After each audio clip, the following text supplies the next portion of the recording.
I'm on the island of Bastimentos in Bocas del Toro, Panama, at a place called Red Frog Marina.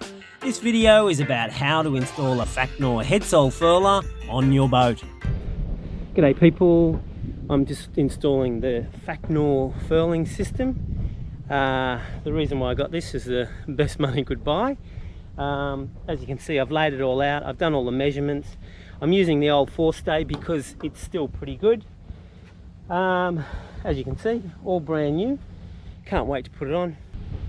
Now the reason why I wanted a furling system is I expect to be doing more single-handed sailing, and it's going to be a bugger with a 42-foot boat, hanking on, hanking off. Oh, it's going to be a pain, and so it's just going to be safer. The good thing about this system is there's a telescopic section, this bit here. Okay, so this goes in and out. So if you're trying to do any adjustments with your actual length of your forestay, you've got a whole, I think it's more than a metre to play with to get the exact length right. And if you're trying to adjust your turnbuckle, you just loosen the screws, slide that up, slide the whole furling system up, expose the turnbuckle, turn it to where you want it, you know how tight you want the forestay, and then just slide the telescopic section back down. So I reckon that is a great thing. This is the top cap that goes onto the very top of the track, and it has two bushings attached. Now I just got to hammer these in with a mallet. I don't have a mallet, but this will do. Okay, that's in solid.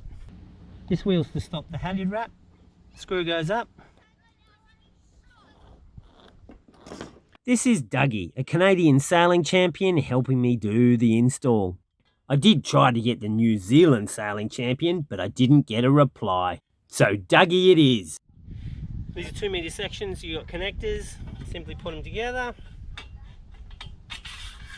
Join up the holes and put in the screws.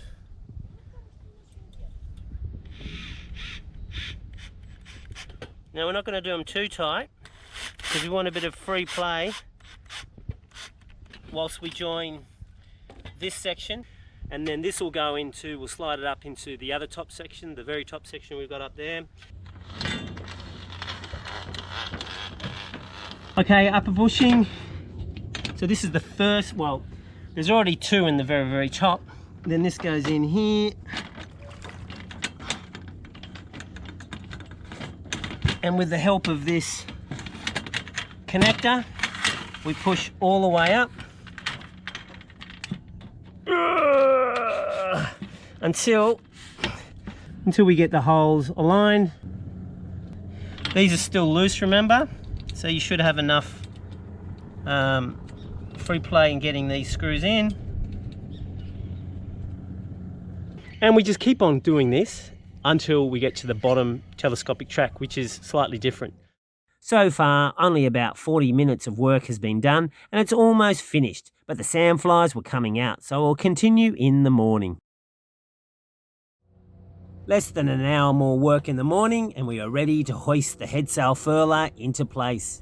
It rains all the time here, so I cover up the forestay so there wouldn't be any moisture within the forestay when I did the stay lock with the sealant. The telescopic section has been screwed and marked, so I know which holes to line up when I remove the screws again to adjust the turnbuckle later on. Isn't it beautiful? I can't wait to have it on and have grief-free furling. Okay, there's the stay lock stud that goes into the turnbuckle. Basically we remove the top of the unit and slide it on. And then we unpick these wires.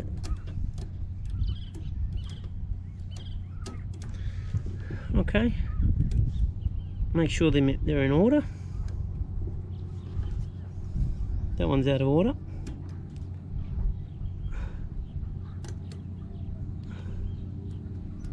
There we go. So they're all spaced evenly. Then we get the cone and shove it in. Okay. We're trying to have 3 or 4 mil sticking out here. On the Staylock site, they're saying 3, I think 3 mil or 4 mil. Some people are saying it's 1.5 the diameter of the wire. I think it's too much because it's going to stick too far out and there won't be enough space in there for that.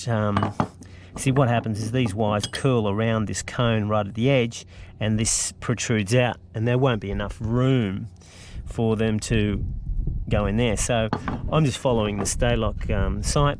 I'm not going to actually put the silicone in straight away. I like to tighten it up and then take it out and make sure these wires, or one of these wires, is not in that little cut.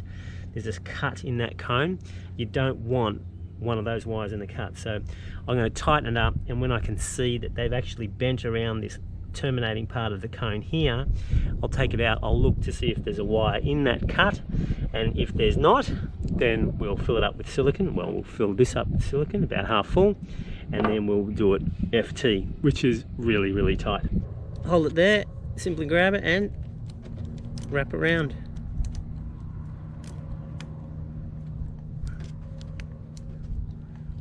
And then make sure none of these wires is in that slot, and make sure they're all evenly placed. See, we've got one wire going in the groove, so let's just get that out. Pull it out, put it on either side. There's one on either side. Now this side's a bit odd. They're really wanting to bunch up over there.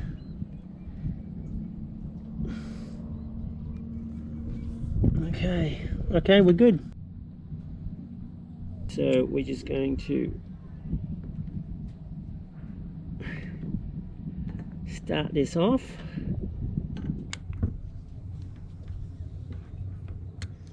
It'd be much better if I had a vise, but well, I don't. After tightening, we remove the base of the Staylock fitting to see if anything has gone wrong. Alright, none are in the slot.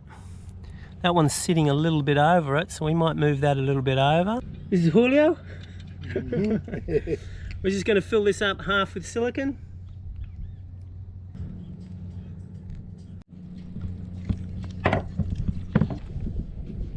I might just get rid of this first. Okay.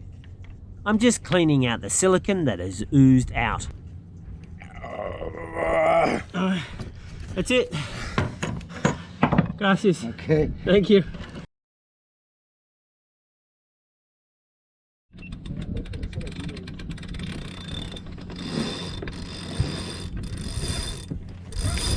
I've simply attached a halyard to the shackle on the swivel to hoist it all the way up. You would be surprised at how much the track bends, but I'm trying to minimise it with the guys pulling down on it as we raise it from the dock.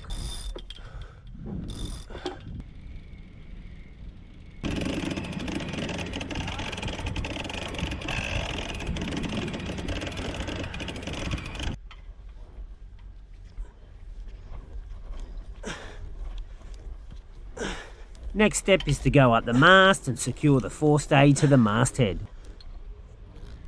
This is Red Frog Marina. It's always good to be up the mast, people. It's a good view. Alright, get back to work. Keep going, keep going, keep going. And stop! Put the clevis pin in with a split pin to secure it.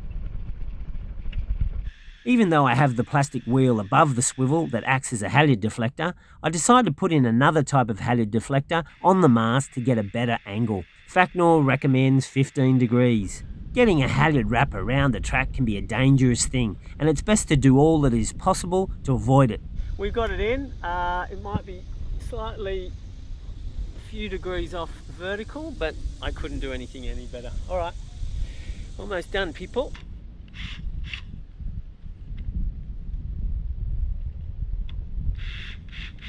So the top of the forestay is secured. Now for the bottom. Now how cool is this, people?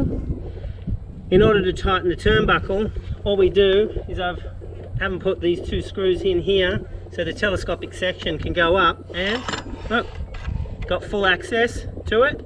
And then when I put the turnbuckle up on the chain plate at the front, then we just drop this and adjust this.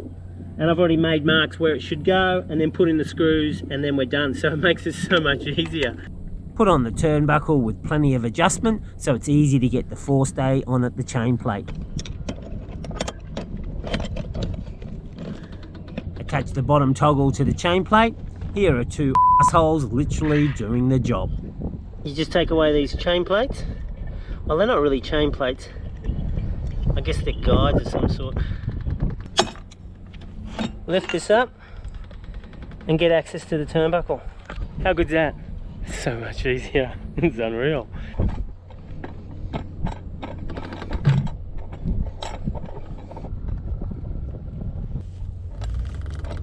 And don't forget to put the pins in to stop the turnbuckle from turning.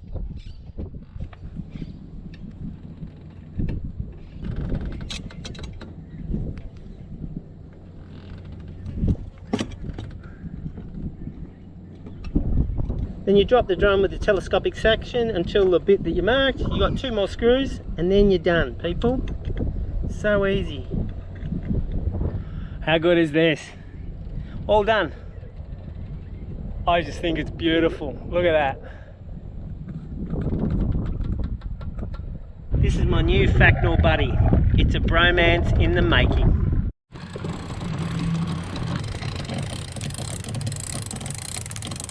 We're going to be mobile soon, people. We're going to have our big jib on. Dougie was a bit slow with the winching, so I needed to motivate him.